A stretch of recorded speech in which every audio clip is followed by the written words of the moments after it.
Tell me piece yourself back together now. What's your vision?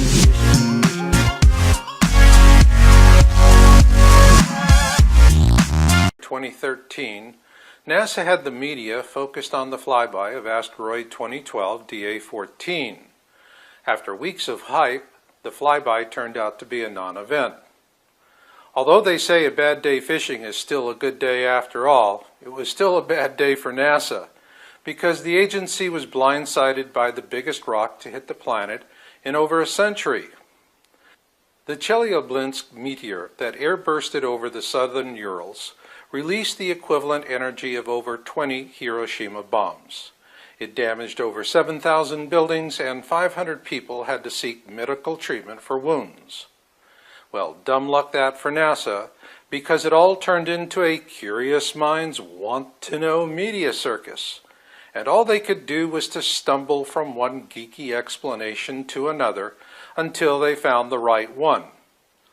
Pray. And praying might not be such a bad idea after all.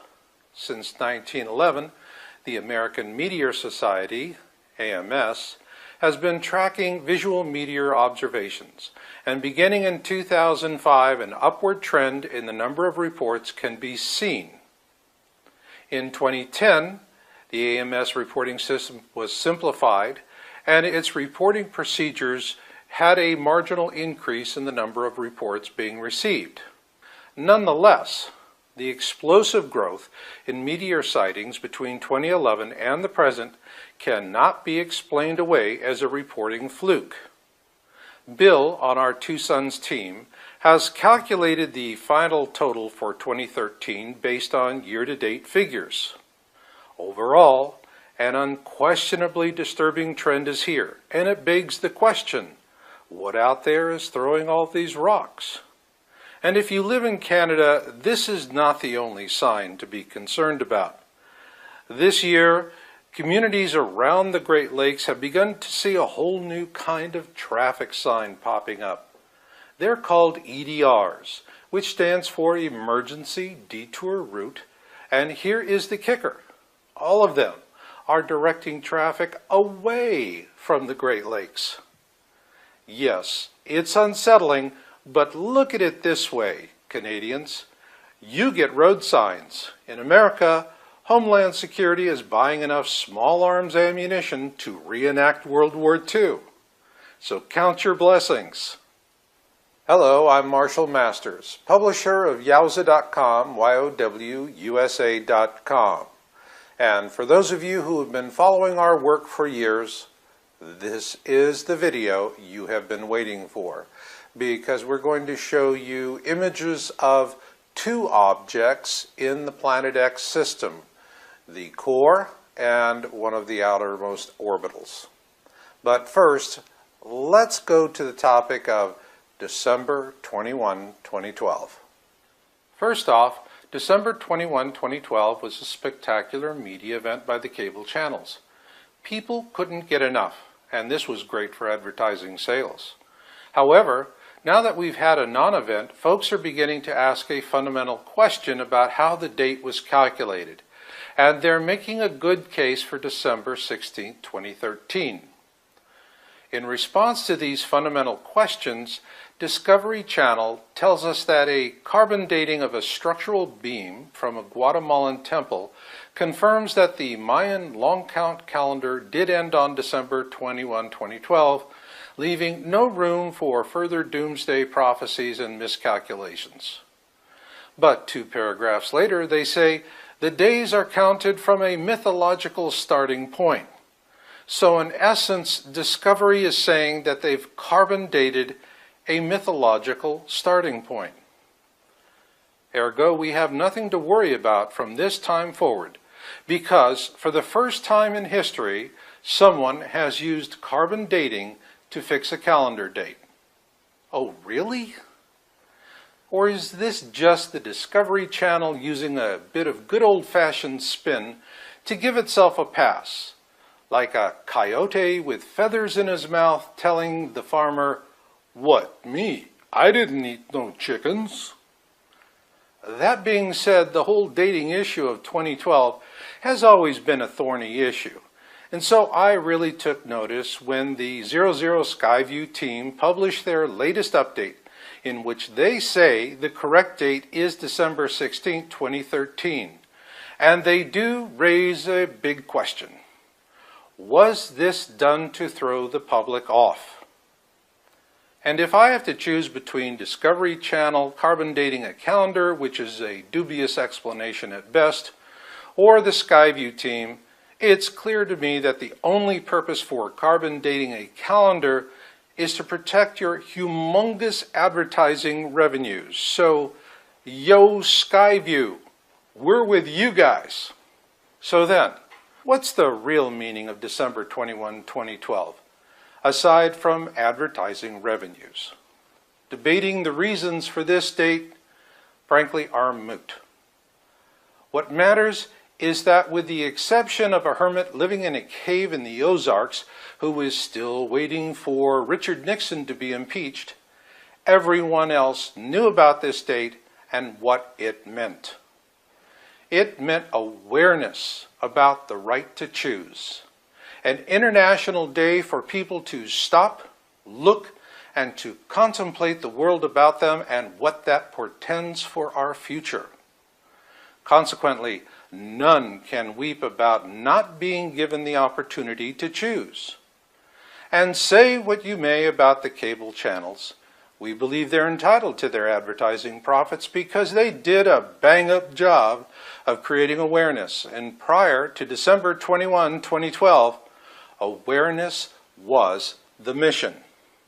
So now, mission accomplished. Where does this leave us?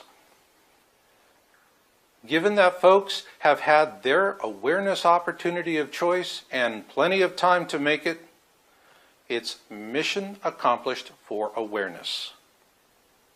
Now we have a new mission. The mission is transition. What do I mean by that? Well, for those of you who are seekers of truth, we're looking at a slow motion train wreck over the next few years. And our goal is to help you transition through that, to get through the difficult times of moving into a post-historic world following a global cataclysm. This period of transition is not going to happen in an instant. Rather, it will be like an escalator ride to hard times, one where each step is but part of a larger unbroken string of failures, each bringing us closer to a final collapse of most of our belief systems and institutions, those that shape our lives. Most will be mangled or perish before reaching bottom, but those who are prepared for this long-term transition from life as we presently know it to a post-historic world will make it to the end of the process on their own 2 feet, ready to press on in the reality of a new world. I call that new world the backside, a future date when humanity sees blue skies once again. It's why I always end all of my podcasts and videos the same way. I say, I'll catch you on the backside, and skies are blue again. And when I do that, who am I really talking to? In my mind, I'm talking to you seekers of truth. You're the core constituency of Planet X research. You're the ones who have had dreams, visions, and premonitions, whether it's tsunamis or asteroid impacts, whatever it is, something has just grabbed you and made you take a look at things until eventually one day, wow, the blinders come off your head. And when that happens, you know you're never going to see the world exactly the same way ever again. It happened to me about 15 years ago. And I'll tell you, after that happens, you will ask yourself, will there ever come a day when I no longer miss the bliss of ignorance I once enjoyed? I can tell you, I still miss the bliss. But somewhere along the way, you'll stop asking yourself that question. And the day that happens is the day you finally feel that you have a good beat on things, that you know where you're going with it. So yes, you'll always miss the bliss. That's just the way it is. It comes with the turf. And the turf now is no longer awareness. The mission is transition. No more date-driven outcomes. It is about the process of moving from the present to the post-historic. That's why our new mission statement is, surviving the worst of times begins with surviving the best of times. A soft landing, if you will, from whatever ends life as we know it. For old hands, it means a new time to improve upon what you have and to fill in the gaps. And for newbies, it's a chance to do it right the first time with like-minded others you know and can trust. The driving wisdom of this new mission of transition is not something that we've seen happen recently, but rather it goes back thousands of years to ancient societies and civilizations that have survived global cataclysms, and they have passed their knowledge down to us. And what they tell us is that you have to go through a period of transition from one reality to the next. And we're going to talk a lot about that later on in this program. But right now, what I want to jump into is the object of interest we have been tracking in Costa Rica at the Turrialba volcano. In early January of this year, we began reporting our observations of an object seen from the Turrialba volcano in Costa Rica. I dubbed it Bluebonnet, and since then we've amassed an archive of hundreds of images captured from the Vulcan camera feed overlooking the western rim of the volcano. However, on May 22nd, the Turrialba volcano erupted with a 4-kilometer high ash cloud, and on May 29, the Vulcan feed went out of service. According to Ovascori, the operators of the feed, a lightning strike disabled the camera and they worked to fix it. And on July 11th, the feed resumed with what appears to be a new camera with lower resolution. Local sources tell us that this new camera was gifted to them by the United States government. And what we're seeing right now, frankly, is no longer really useful for our work. But time will tell if it is a cover-up. But for now, we have images to show you that Bluebonnet is in fact not a reflection.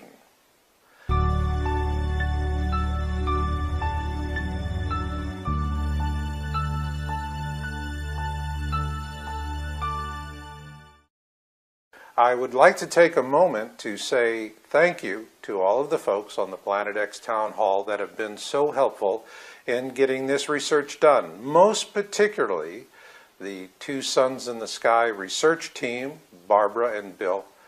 You guys are really wonderful, and I couldn't do it without you. I really do appreciate it. And I want to have time for a special call out to a gentleman by the name of Jorge Arena, and you're going to see a lot more of him later on in this program. In my last update video, Blue Kachina and its moon, published on April 20th, 2013, we reported that we asked the Volcano Files group at Cambridge University if they could help us with a boots-on-the-ground observation the next time their team visited the Turrialba volcano in Costa Rica.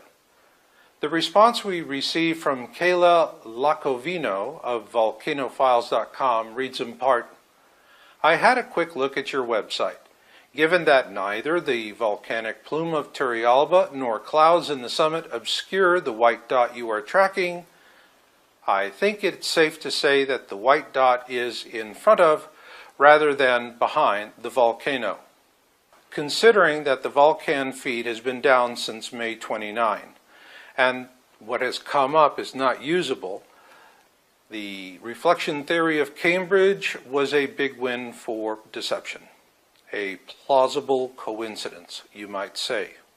After we posted our last video, Jorge Arena, a stringer, posted a series of images on the Planet X Town Hall.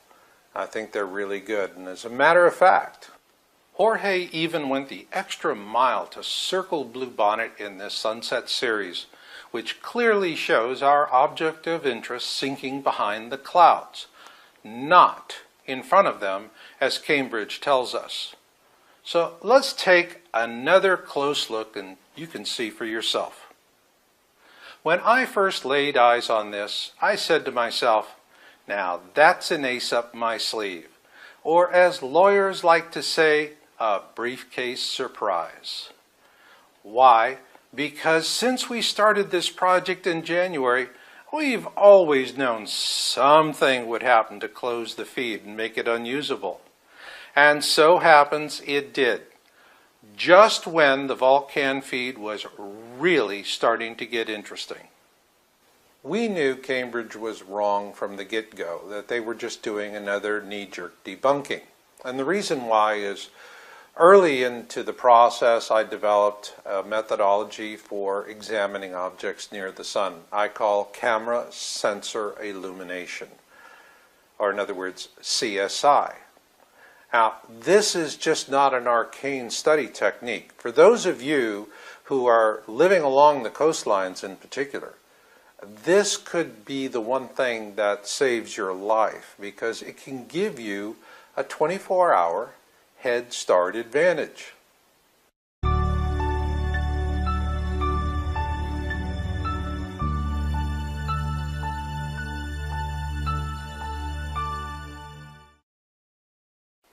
We first introduced our CSI method in our article, Object of Interest as Seen from the Turrialba Volcano, Update Number 1. We used it to show that Bluebonnet is a real object and not a reflection. What I'm going to show you now are the final results of that initial effort.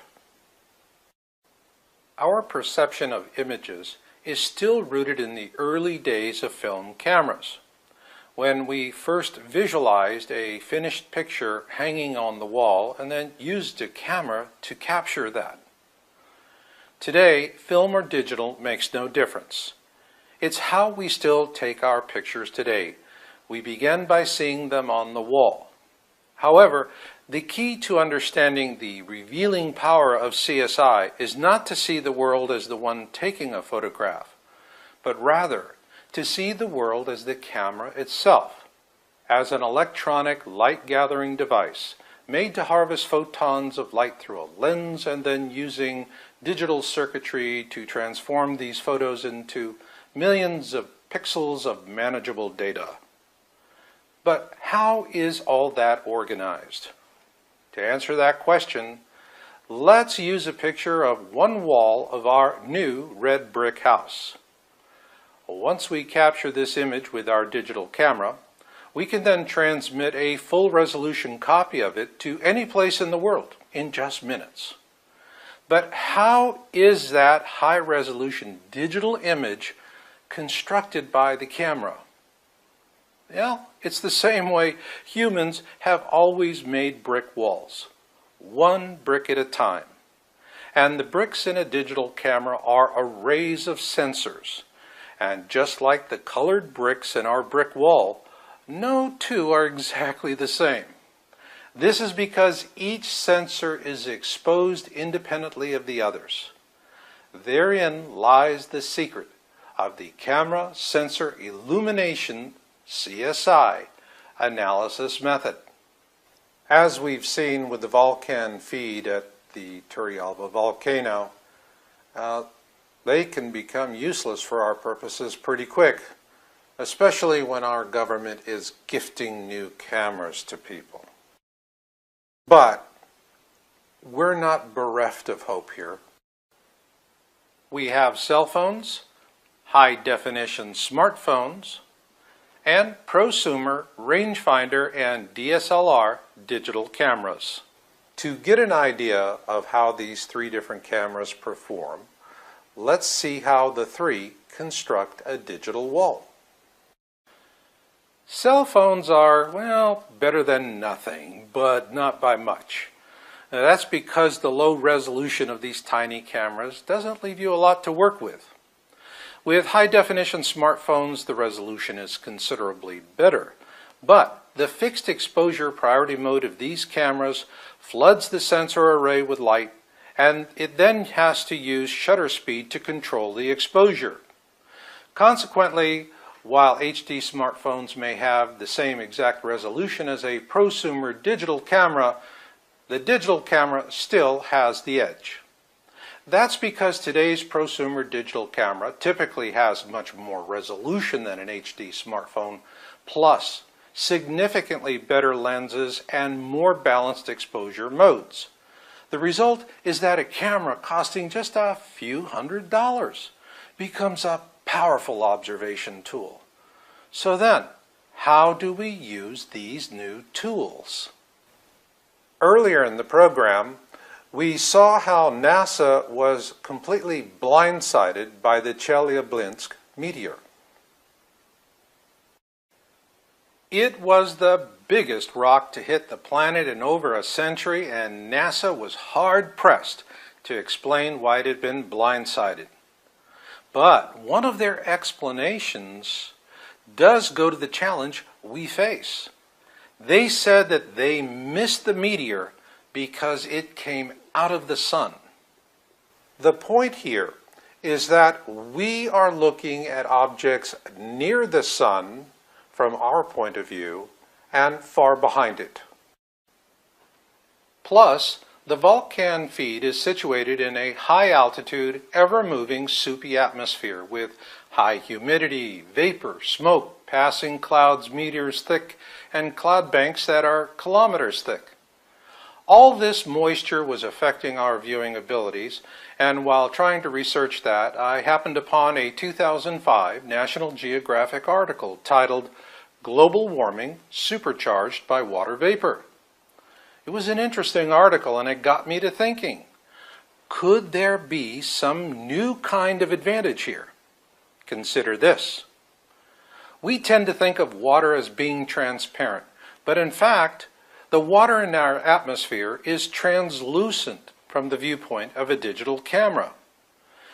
This is because the only way to have really transparent water is to make it in a laboratory.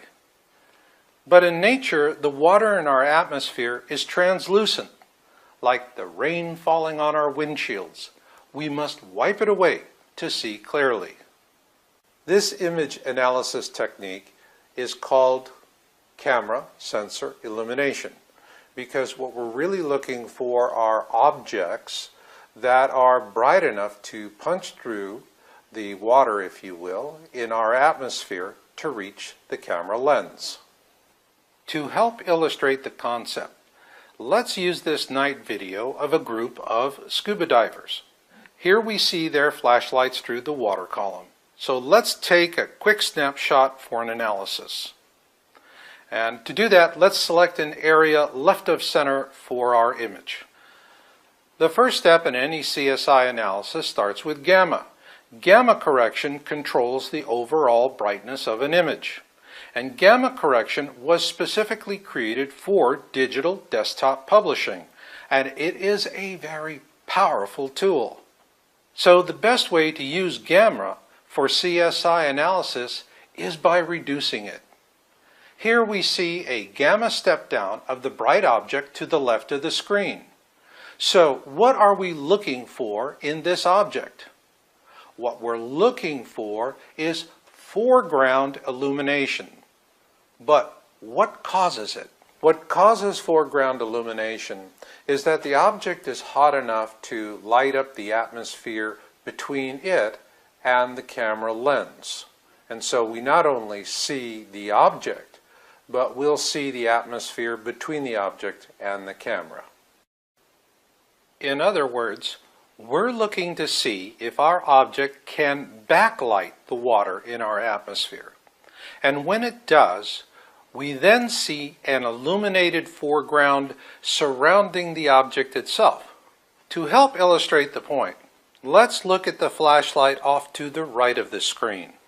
When we step down the gamma, we see minimal foreground illumination with the blue-green halo surrounding the object.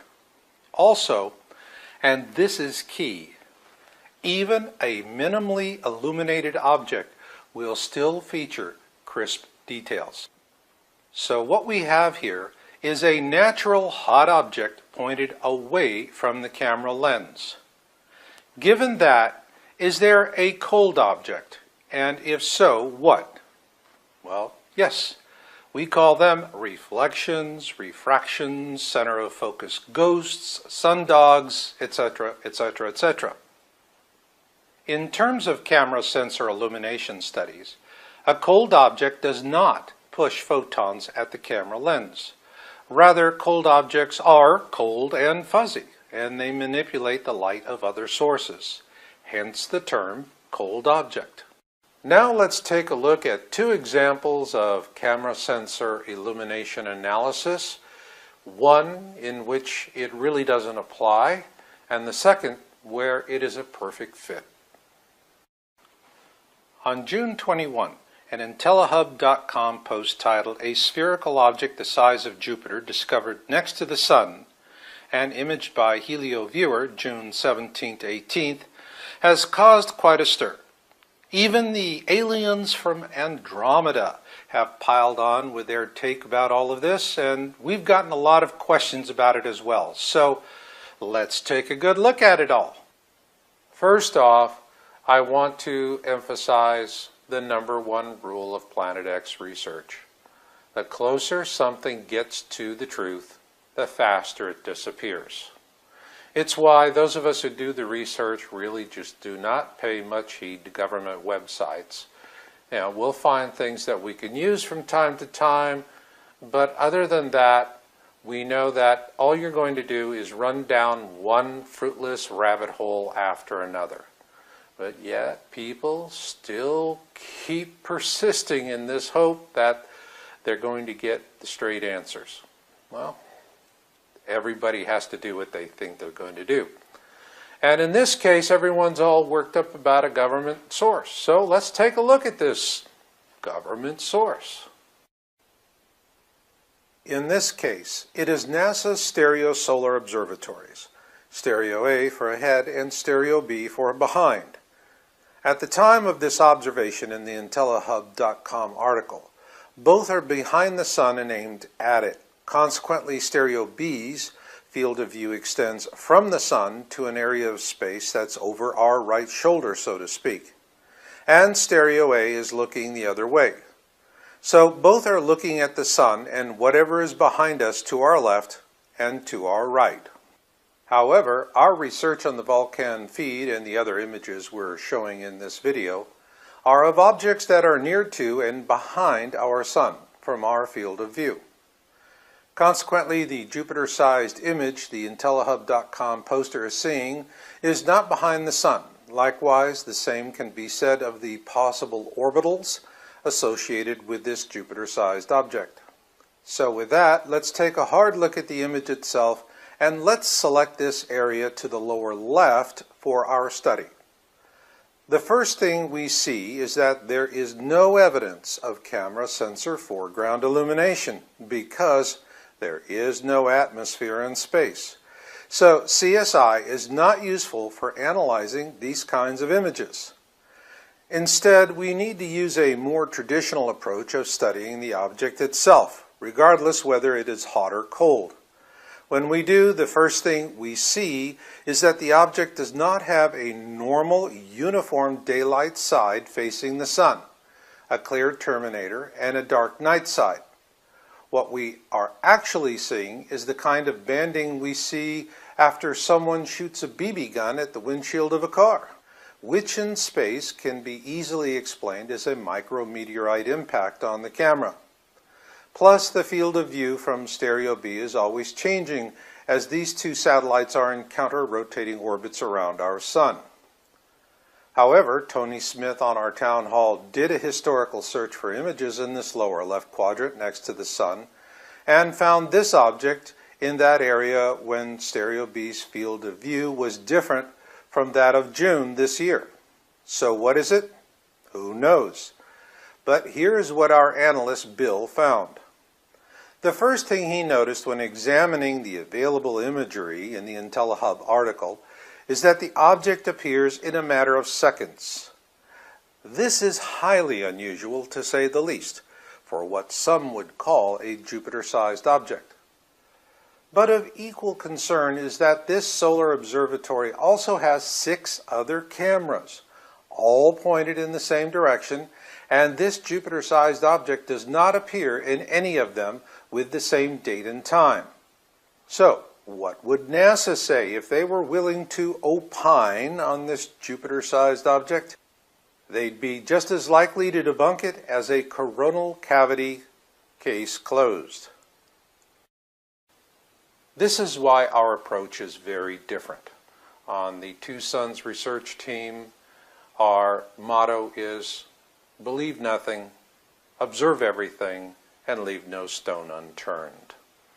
And so when we're looking at objects and we're using camera sensor illumination, we're not only trying to determine if they're real, but we're also using CSI to determine how they move through the sky.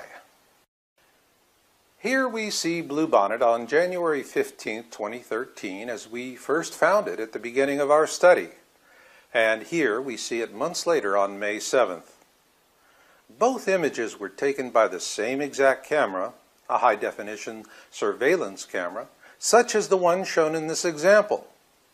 If you'll note, both images were taken during the same time of day, only seconds apart. Also, both viewing dates had very similar atmospheric viewing conditions. So, to start our CSI analysis, we first use close-ups of Bluebonnet taken from both dates. Then we look to see how many sensors are showing full foreground illumination. And keep this in mind, we never count partial sensors, only full sensors. And this gives us a clear result. On January 15th, the object is clearly smaller and not as bright as it is on May 7th. So what is our conclusion? Bluebonnet's increased size and luminance means that it is now closing with the Earth. Nonetheless, a lot of folks are still going to call it a reflection. But for now, I want to address the core constituency, those of you who are seekers of truth, like me. As a seeker of truth, it's how I found the Kolbrin Bible. And it's got a lot of ancient information in it that is directly relevant to these days. And what I want to do is share a rather interesting story about it, something that came from modern times. And then I'm going to read a passage that talks to where we're at right now in the world and what we're going to see next. What we learned in our research is that after the Glastonbury Abbey was burned to the ground in 1184, the manuscripts that would later become what we know now as the Kolbrin Bible were secreted away by the surviving Celtic priests to an unknown location in Scotland, and there eventually put into the care of what we now know as the Hope Trust.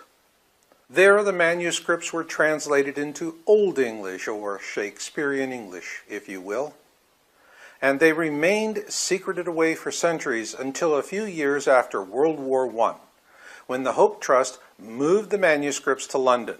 There, they were translated into the Queen's English, or Oxford English, if you will, which is what you now find in the edition we publish. The updated manuscript remained in London well into the beginning of World War II, and despite the Nazi bombs falling on London, it was a devoutly religious housewife who actually came closest to destroying it. She discovered it while cleaning in a home and was fixing to burn it as heresy before members of the Hope Trust quickly intervened and returned it to Scotland, where it remained until it was finally revealed to the world in 1992. But what really got my attention about this story was that after thousands of years of people working so hard to protect this manuscript, it could have all been for naught thanks to a religious housewife. Go figure. But I was intrigued about this Battle of Britain story, if you will, and I dug into that and found something that really talks to us in these times. The battle for Britain was an awful time for Londoners, with bombs falling everywhere, death at any turn. And it was during this time that Londoners read Shakespeare and the classics like no other time throughout the entire 20th century. Think of it. When you're living in such perilous times, it's just hard to sink your teeth into a dime store detective or romance novel. That's why what Londoners needed was something that could talk to their circumstances of living with death hanging over your head. In the classics, they found that meaningful sense of connection to help them endure the hardships of a brutal, brutal war. When I read the Colburn Bible, I feel a very strong, a very real connection to people in the past and their hopes and visions for us in the future. And we have an account that was handed down to us by the ancient Egyptians about the last flyby, which happened to be the 10 plagues of Exodus. And this was documented following Exodus, and it tells us what we're about to see. Then men will be ill at ease in their hearts. They will seek they know not what, and uncertainty and doubt will trouble them. They will possess great riches, but be poor in spirit. Then will the heavens tremble and the earth move. Men will quake in fear, and while terror walks with them, the heralds of doom will appear. They will come softly as thieves to the tombs. Men will not know them for what they are. Men will be deceived. The hour of the destroyer is at hand. In those days, men will have the great book before them. Wisdom will be revealed. The few will be gathered for the stand. It is the hour of trial. The dauntless ones will survive. The stout-hearted will not go down to destruction. For historical note, the great book is what the Colburn was called in its first incarnation. For you seekers of truth who find themselves in a leadership or trusted advisor role, the Colburn Bible offers the survival wisdom of our ancestors, wisdom that will connect with your circumstances in a way that no other book could. With this in mind, let's turn our attention to the images of Jorge Arena, our very talented stringer at the Two Suns in the Sky research team on the Planet X Town Hall. And what I want to do with you, the viewer out there, is that we're going to do this camera sensor illumination analysis shoulder to shoulder.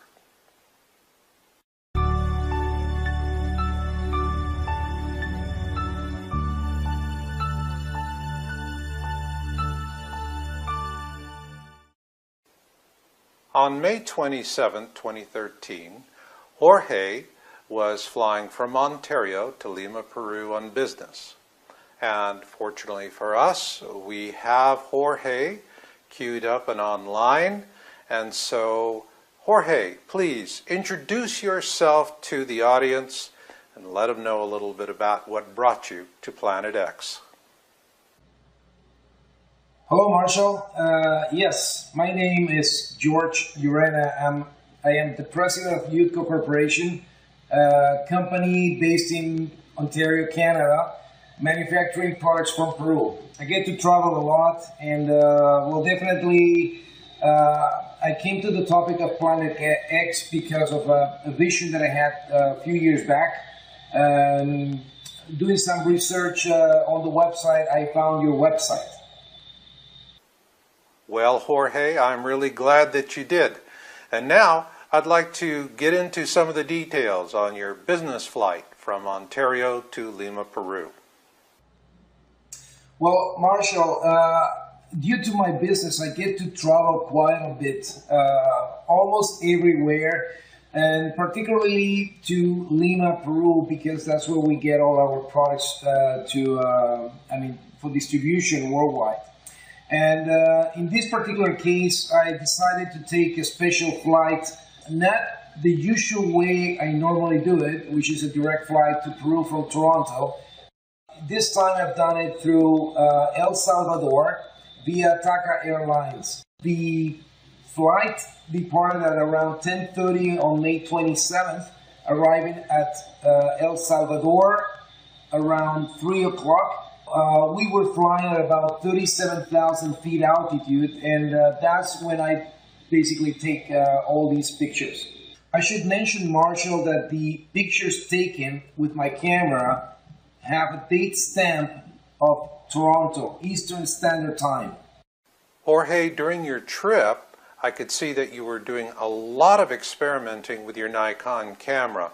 And it was good to see that. A lot of people just won't take the time to test their equipment that way. And in the process, you found what I believe to be an incredibly compelling image.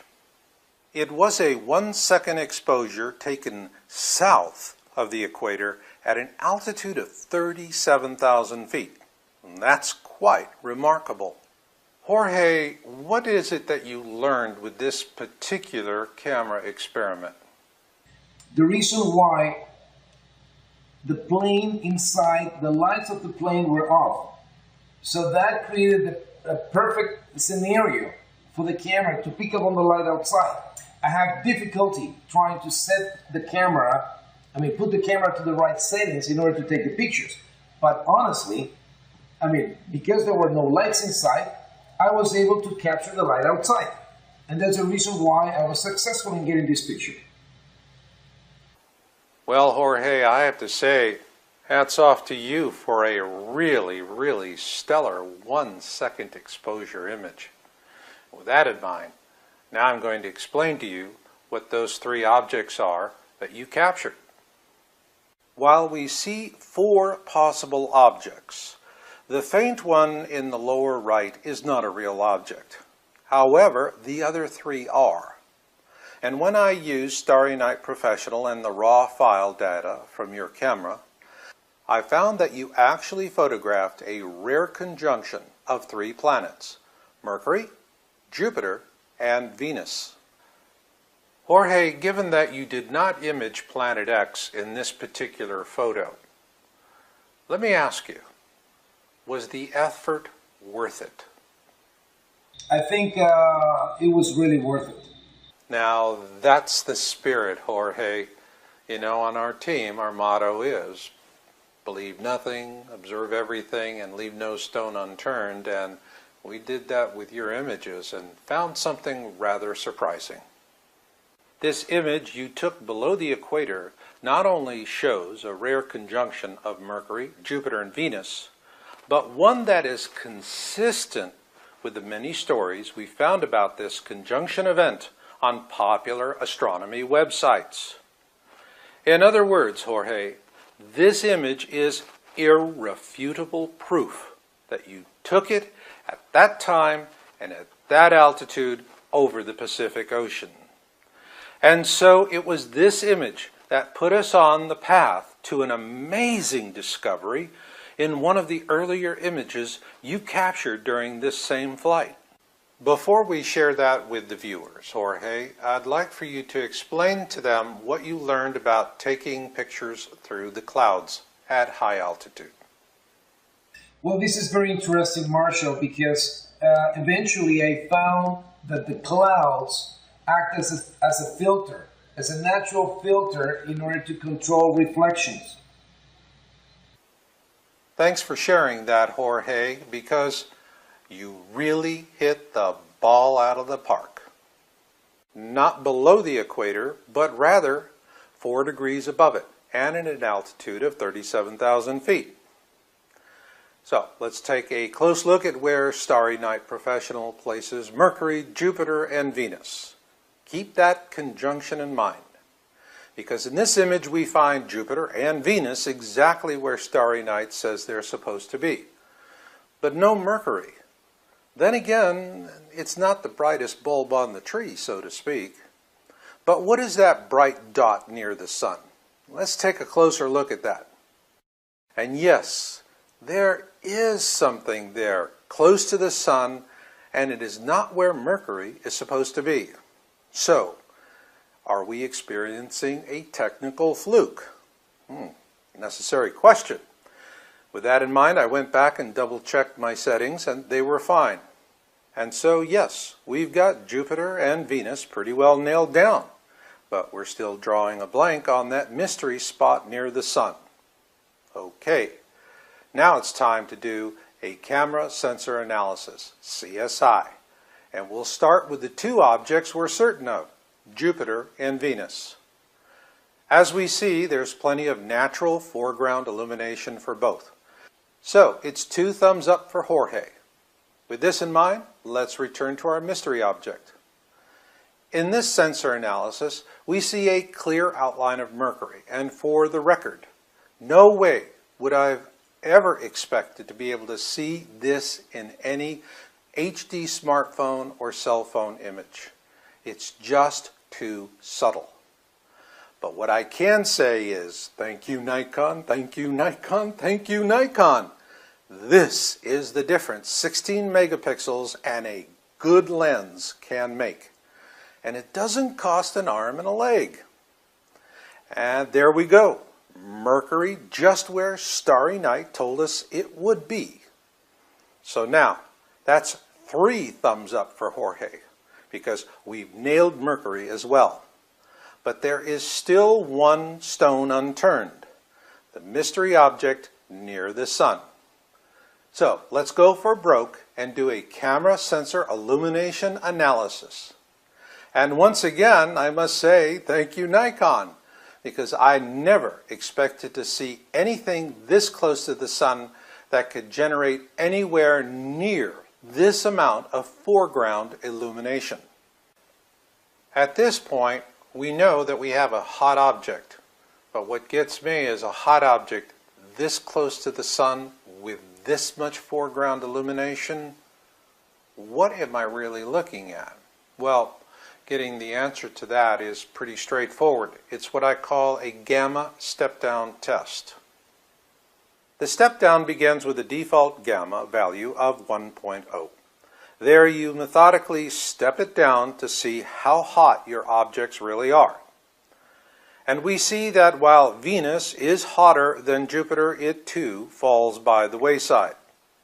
But our mystery object just keeps going on, all the way down to 0 gamma. Only 2 things can punch through with clear definition and the same bluish halos: our sun and its smaller companion, the Planet X system brown dwarf. This raises Jorge's score to 4 thumbs up. But wait, there's more. This is also the first recorded visible light observation of our sun's binary twin by a non-governmental observer. So, Jorge, what do you think of all this? Well, Marshall, definitely I'm impressed on what I've seen. I was not really prepared to get something like this. At least I was willing to get something, but I think I got really something that I was not prepared to see. You know, Jorge, neither was I, but it was really a stroke of luck, if you will, that you just happened to take that business flight on the day that there was a triple conjunction. That was so well documented. So, with all of that in mind, do you have any last words for the viewers out there? Well, definitely, Marshall. People should start looking at the skies and be prepared for what's coming. Ditto that, Jorge, and once again, I want to thank you for a job well done. And now we're going to move on to the distance analysis, and you folks are going to see that there is some good news, and, well, there's some very bad news as well.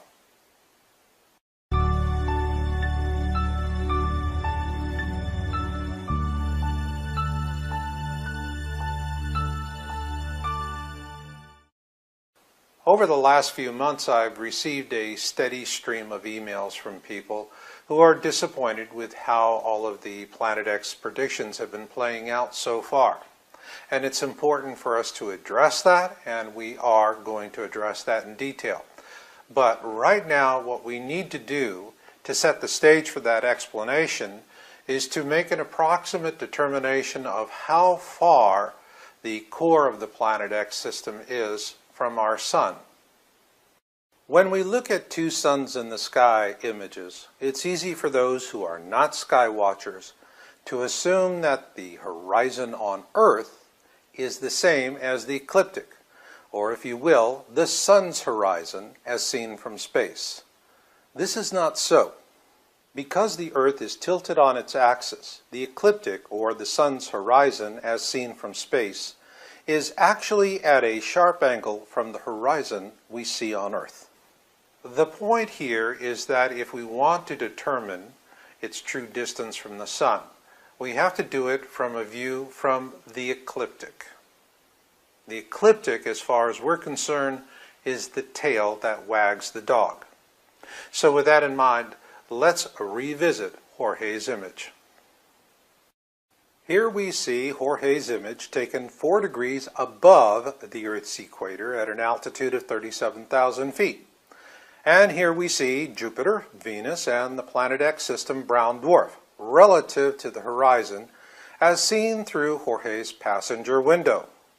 However, Jorge's views through the passenger window is not the correct view of the ecliptic from space. And this is the view we must use to determine the actual location of the Planet X system. So we must begin this analysis by rotating Jorge's image to the correct perspective for the ecliptic as seen from space. Now, to actually determine where these objects are relative to the ecliptic, we rotate the image thusly, and the dotted line we now see is the ecliptic. So, we have Venus above the ecliptic in the northern skies, above the sun's equator. Below the sun's equator, in the southern skies, we see Jupiter to the left. And to the right, near the sun's 7 o'clock position, we see the Planet X system brown dwarf. So on May 27, 2013, what we see is that both Jupiter and the Planet X system brown dwarf were both below the ecliptic. This is excellent for our study because it allows us to do an apples-to-apples comparison, if you will. Here we see a close-up of Jupiter, and here we see the Planet X system brown dwarf. So let's study them side by side. And what we see is that while the Planet X system brown dwarf is considerably brighter than Jupiter, Jupiter is about half again larger, if not twice as large. With this in mind, let's look at the basic differences in size between a planet like Jupiter and a brown dwarf sun. And what's interesting to note is that there are a lot of people that view Jupiter as somewhat of a near sun, if you will. This notion of Jupiter as a near sun was explored in the movie 2010, in which Jupiter does become a second sun. And it's within reason because Jupiter actually gives off more energy in the form of heat than it does receive from the sun. Consequently, the movie closes with an image of two suns in the sky, our own sun to the left, and the new Jupiter sun, which is now a smaller one, to the right. So let's compare the size of Jupiter with that of a brown dwarf. What we see is that they're not far apart, and a brown dwarf can be twice as large as Jupiter, if not bigger. With this in mind, let's revisit our close-up of Jorge's image. Here we see that Jupiter is roughly twice as large as the brown dwarf. Using this size difference as a guideline, let's see what the approximate distance is between the Sun and our Planet X system brown dwarf. The best measurement for this purpose is what astronomers call astronomical units, AU for short, where 1 AU is the average distance between the Earth and the Sun. While Earth is 1 AU, Jupiter is 5.2 AU, and Saturn is 9.52 AU. And then way out there is Neptune at 30.08 AU. So when we use a simple formula where the image size of our brown dwarf is approximately half that of Jupiter, we can roughly place its current location at 2 Jupiter distances from the Sun, beyond the orbit of Saturn, if not further. Which means that Jorge imaged this second sun in our image at a time when it was a few degrees south of the ecliptic and well beyond the orbit of Saturn. That's the good news. Why is it good news? Is that now we have more time to prepare. For those of you who are not prepared, this is your second opportunity to do it right the first time. And for those of you who have prepared, this is also an excellent opportunity for you to review your plans and see what you can strengthen and where you need to fill the gaps. Now, this is something I've been doing personally myself, and one area of planning and preparation that seems to be a real thorn is survival health care. And we've got a lot of solutions, but it's really not well organized and somewhat spotty. We can do those simple things like making sure we have baking soda on hand to raise our pH. That gives us greater immunity. But again, it's rather spotty, and this is why I found Danjon breathing. This really goes back to 2011 when I was interviewing Master Roar Shepard. He's a Danjon breathing instructor. We got to be good friends, and he invited me to a class he was giving in Berkeley, and I decided to try it out because I was having a real problem with irritable bowel syndrome at the time. And my preferred method of treating it then was with Chinese acupuncture and Chinese herbal medicines, which were, well, giving me results, but not the greatest results. So there was nothing to lose. I went to attend the class. What surprised me was that I was the only newbie there. Everyone else was coming from another discipline: yoga, Reiki, Tai Chi. And all of these are wonderful practices. I love them all. They're all good.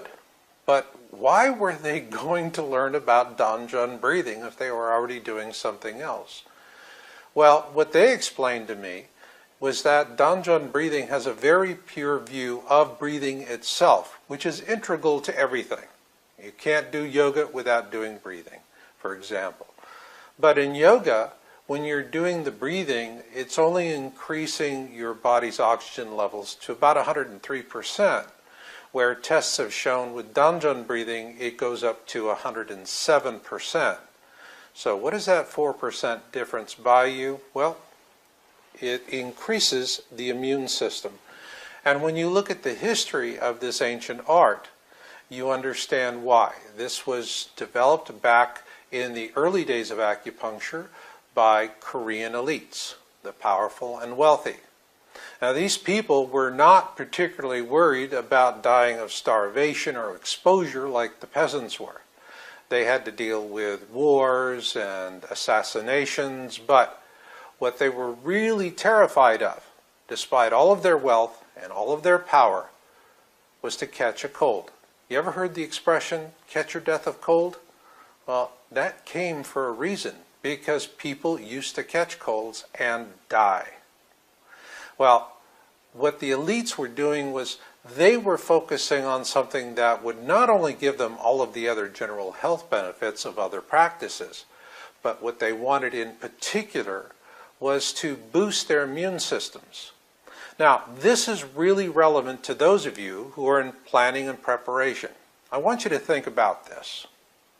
If you have a flu and you're running a temperature of 103, and you're having to walk out for 10 miles with a group of folks, are they just going to sit down and wait for a few days while you get over your fever and you get over your flu and you can walk again? Or are they just going to say, catch up with us when you can? Think about that. And what if you're in a bunker and you catch a cold? Next thing you know, you're sneezing, all kinds of foulness all over the place. You really think you're going to win a popularity contest that way? Not likely. So these were the problems that the elites had thousands of years ago in Korea that you're going to have in the future, in a post-historic world, because we're not going to have hospitals stocked with all kinds of wonderful drugs and antibiotics. We're pretty much going to be on our own. Yes, doctors, nurses, health care givers, they're all going to be doing what they do, but they're going to have to do it for 10 times as many people and with 10 times as less the resources. And so that means your emphasis has to be on prevention. Now, there's an old movie from years back, and there was a character in this movie. His name was Curly, and he was going, that one thing. Remember that film? That one thing? It was from City Slickers. Well, when it comes to healthcare survival planning, the wisdom that I found was from these ancient elites, which is your number one concern, above all else, is to boost your immune system so that you're less likely to contract a communicable disease, and if you do, you're going to recover from it much more quickly and with less issues. And this is the whole point of Danjun breathing. If you're doing it 20 minutes a day, all you need is a little bit of room wherever you're at, and you can just make it happen. And remember, our motto is surviving the worst of times begins with surviving the best of times. Danjun breathing was designed to survive the worst of times, so you can only imagine the many benefits that you're going to enjoy today. And there are quite a few. So please, if you are enjoying the information that we're giving to you in this program, do yourself a favor. Go visit Cut to the Chase at my website, yowza.com, and listen to my podcast with Master Roar Shepherd, because we're talking to you directly as preppers. But also visit our website at feelbetteronyourown.com, and there we have some free demonstration videos that'll help you to understand it better and to experience it for yourself, because this system will help you. I am the courseware architect of Danjun Breathing for Wellness, and I designed it based on my experiences as a young man as a medic in the Army. As a medic, I had an aid bag, and I knew what was in that aid bag and what I could do with it and what I couldn't.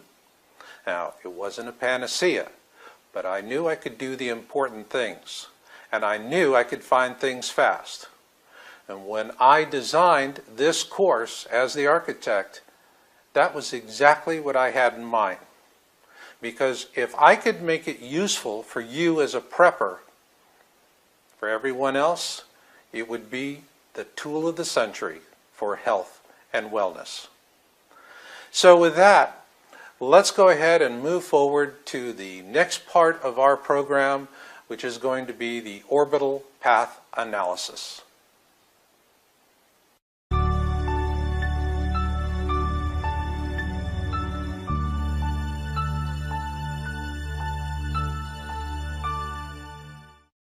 This orbital analysis that you're going to see is not the result of a one-man job. Rather, this is the result of a dedicated team of volunteers on the Planet X Town Hall who put a lot of time and a lot of energy and, yes, a lot of love into the work. And one of them found something that was incredibly important for us. Earlier this year, Planet X Town Hall member Peter, who is from Belgium and goes by the screen name Shofar34U, found some 23 different videos posted on YouTube in 2010 by a gentleman by the name of Rodolfo Quesada. What they show is Bluebonnet, not with the high-definition surveillance camera we began monitoring it with in January, but with the one it replaced, the older standard definition camera. Also, as the field of view is tighter, Bluebonnet will look bigger with the older standard definition video. Thanks to Rodolfo's efforts, along with those of our Planet X Town Hall membership, we now have the basis of a 2-year orbital plot analysis for the Planet X system. Here is an April 19, 2010 feed captured by Rodolfo. And here is our April 16, 2013 feed capture. Now let's view them relative to the sun as seen from the ecliptic. So will they be above in the northern skies or below in the southern skies? Well, our Starry Night plots indicate that we found Bluebonnet at the sun's 5 o'clock position in 2010. Then in 2013 we see it further out and at the sun's 4 o'clock. So now that we have approximate plots for Bluebonnet, let's shift our attention to the other side of the sun. Now you're going to see where Jorge found the Planet X system brown dwarf. First, in the northern skies above the ecliptic we find Venus. Then below the ecliptic we find Jupiter to the left of Venus. And then there, near the sun, we see approximately where Jorge's Planet X system brown dwarf was found. So, now let's take a look at the whole picture. Here we have the Two Suns in the Sky research team observation of Bluebonnet on April 16, 2013. And to the left, what we see is Jorge's May 27, 2013 image of the Planet X system brown dwarf. However, without a third observation point for either object, there is no way to develop even the most rudimentary orbit. However, it is our great fortune that Rodolfo Quesada was inspired to capture the 2010 Vulcan feed and publish it on YouTube. This is because we now have our third observation point, and we can use it to extrapolate the approximate location of the Planet X system brown dwarf on April 19, 2010. And from there, we plot its path. And the first thing we see is that it is going to slip behind and remain behind the sun in conjunction for quite some time. And as this goes along, Bluebonnet will eventually become more visible, which is what we're already seeing, well, that we were all able to see before this new third camera was installed. But in time, Bluebonnet will become visible for all of us. And shortly after that, the brown dwarf will reach its point of perihelion, where it will be closest to the sun in its orbit. Once our second smaller sun reaches its point of perihelion around Old Sol, that's when things are going to get pretty grim. We call it the kill zone. Hopefully, the brown dwarf will become visible before it reaches perihelion, because this is where it begins to arc back through the ecliptic and into the southern skies. It's this perihelion to ecliptic region we call the kill zone, because the interactions between the two suns at this time will result in solar storms of biblical proportion. In a very real sense, when we see this happening, we'll know that dying time is near.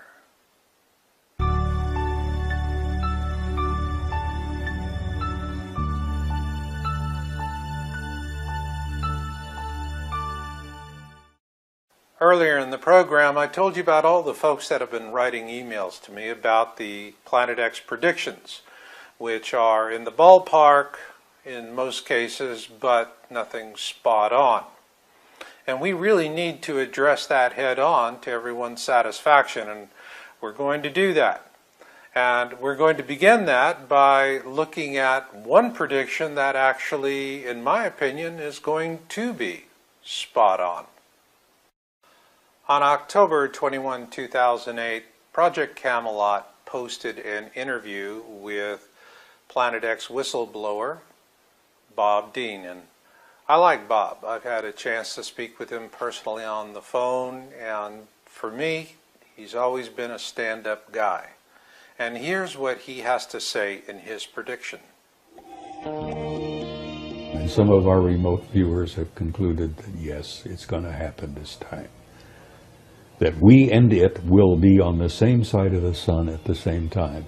And if the remote viewer, and they're getting their information from ETs, from sources within the US government that tell me that yes, they are deeply concerned about it, and they're worried sick about it, and they don't know what to do about it. What could the government or anyone else tell you? What could they tell us? Well, this might sound like it's coming right out of left field, but how about the truth? Because the real truth is this. It's Titanic rules. First class gets the boats, and steerage goes down with the ship. We're steerage. And it's this way because the last to know are usually the first to fall. But likewise, it is why the first rule of predictions is to always be mindful of them, but to never live in expectation of them. That way, you keep a balanced view of the future. As for me, predictions have always been, well, you might say, a bittersweet thing, because in 2008, I saw something, not once, but twice, that has forever changed my view of all predictions. In April 2006, Yowza.com broke the story on the South Pole Telescope, the SPT. The SPT is a powerful infrared telescope installed at the Amundsen Scott South Pole Station. And in 2008, not one, but two whistleblowers revealed Planet X images that had been captured with the SPT. Posting on YouTube as Nibiru Shock 2012 and DNIR 4808N, both accounts immediately came under vicious attack. Nibiru Shock 2012's channel was hijacked by disinformation operatives, who used it to smear him in the hopes that he would eventually step forward to reclaim his account and thereby reveal his identity. He did not. Good for you, Nibiru Shock. That was the smart thing to do. The next was DNIR 4808N, and this was a targeted takedown. It happened within hours of his disclosure video going live. With YouTube, you're usually allowed one mistake, and it takes a few days for that to catch up with you. But not only was his video pulled within just a few hours, his account was likewise terminated as well. Something that comes down this hard and this fast can only happen if there is a government response. So when people ask me the question, when will I see Planet X? It's always odd for me because I've been seeing it since 2008. And that's what I tell people. But it tends to go in one ear and straight out the other. And why? Because what people really expect is the spectacular. And actually there are some rather spectacular things to witness these days. That is, for those who are willing to look. And what is getting our attention most these days is what we call weather weirding, which actually feels more like weather worsening. Then there are the volcanoes. As in, the captain asks that you remain in your seat while we taxi back to the terminal. And doesn't it seem par for the course these days that when an earthquake happens, it must produce a 3-figure death toll if it's to make the front page, and 4 figures to get above the fold? Sinkholes are hard for disinformationalists and spinmeisters to easily dismiss. This is because there is not much of a case for natural variability, as in what's natural about the earth sucking you, your home, and your auto down into the bowels of the earth. And what about these heat waves? On the downside, the last decade has been the hottest on record, ever. On the upside, fossil fuels are helping to melt the polar ice, which in turn is opening up whole new fields to explore for oil in the north. Ergo, a great way to use local oil to melt local ice so that everyone else on the planet melts in the summers. The point here is that predictions are a tool and nothing more. Hoping they come to pass is like hoping your house will burn down so you can file an insurance claim. That being said, what about the predictions in my own books, Planet X Forecast and Crossing the Cusp? While both were well within the ballpark, neither were spot on. In our books, Planet X Forecast and 2012 Survival Guide and Crossing the Cusp, we presented possible flyby scenarios. The goal was not to make hard predictions, but rather to provide a compelling reason to understand the celestial mechanics involved. But for the sake of argument, we'll call them predictions. So where did they go wrong? First off, according to the ancient Egyptians, nobody has seen the Planet X system since its last flyby, which was the 10 plagues of Exodus. So we formulated our scenarios, or predictions if you wish, using references to known objects, such as comets. However, it was not until we could do a rudimentary orbital path analysis did it become obvious as to why these scenarios were not spot on. Here we see it took 3 years for the Planet X system to enter our outer system, and it is still beyond Saturn. By and large, comets are faster. Also, the ascent from the southern skies up towards the northern skies is more shallow than we had first imagined. Or simply put, the universe has thrown us the mother of all curveballs. I'll be the first to admit that the predictions from the past were in the ballpark, but not spot on. No Cupid doll. But that being said, these predictions are no longer prophetic. Rather, they are academic. And what we're seeing right now is going to be, well, a slow motion train wreck that's going to take many years. At a bare minimum, 3, perhaps as long as a decade. And so the bad news is that it's going to be a slow motion train wreck. The good news is that right now we have, if you will, a narrow window of opportunity to prepare. But this gift of time is like a candle burning at both ends. It burns twice as bright and twice as fast. So in a moment, I'm going to share with you what I believe to be the first global cataclysm that we're going to see. Because frankly, from my point of view, it's already in progress. And with that in mind, I want to take a moment now to share with you some thoughts about our books, Planet X Forecast and Crossing the Cusp, and how they can help you to prepare for the years ahead. Both Planet X Forecast and 2012 Survival Guide and Crossing the Cusp, Surviving the Edgar Cayce Pole Shift, are what the titles say they are about: surviving. Both offer scenarios or predictions, if you will, to help illustrate the celestial mechanics. But the predictions are a very small part of each book. Nonetheless, the focus is with survival in these books and in everything else that I do. For you newbies, Planet X Forecast and 2012 Survival Guide is the ideal starting point for those of you who are just getting into planning and preparation. This book offers 2 principal survival strategies and is intended for those on a modest budget. Here are some of the key features.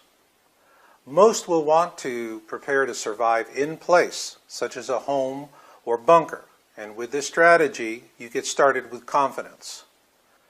However, you also need to be able to survive on the move, and what you wear, eat, and carry will have a direct impact on your survival. And here's the good news.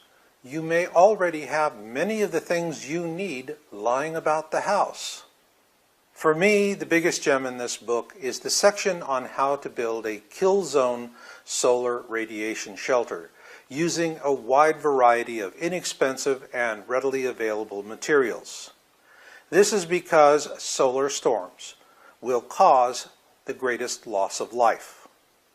Once you feel you have a good bead on your own survival planning and preparation, you're ready to step it up to a whole new level. And that is where you want Crossing the Cusp, Surviving the Edgar Cayce Pole Shift.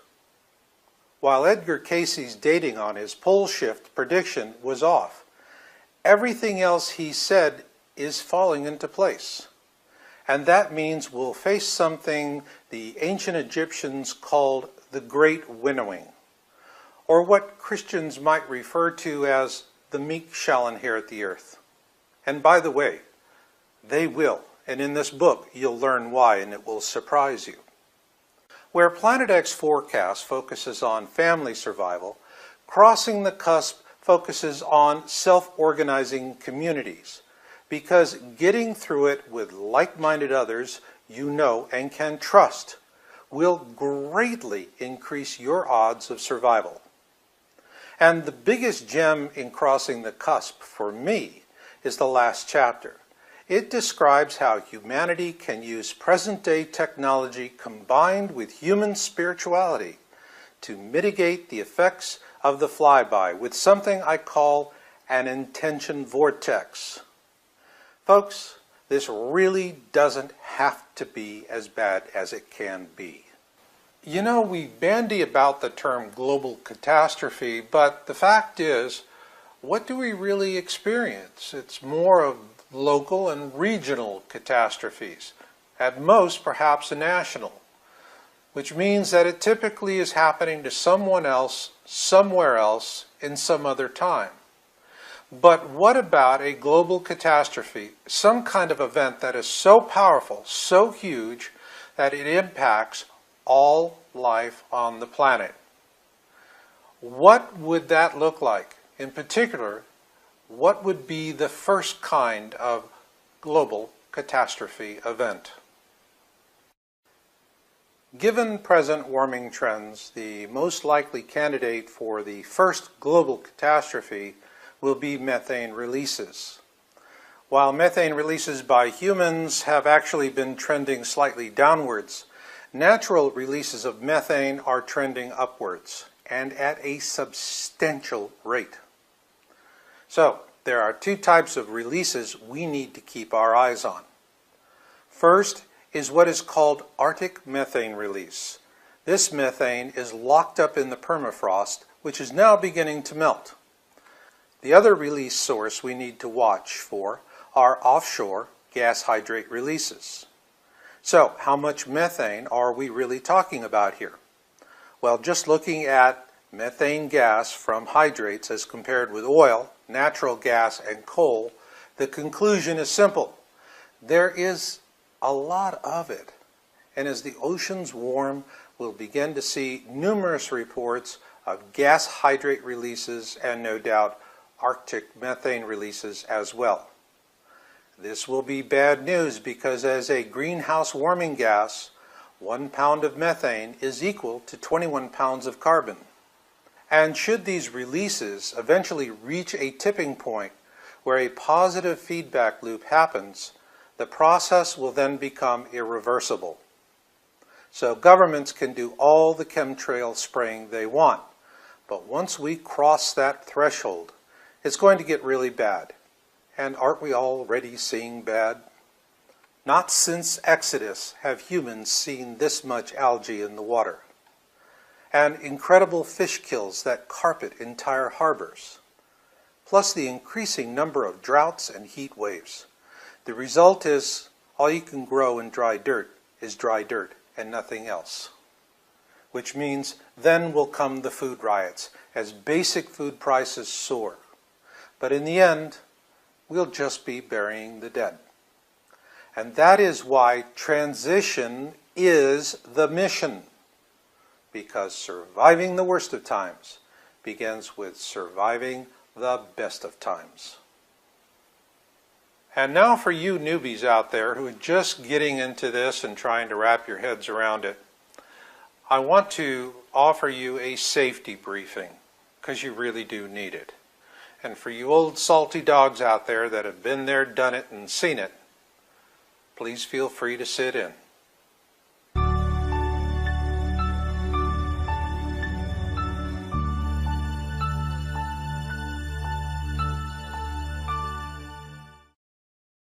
And in closing this program, I want to now offer a safety briefing for you newbies.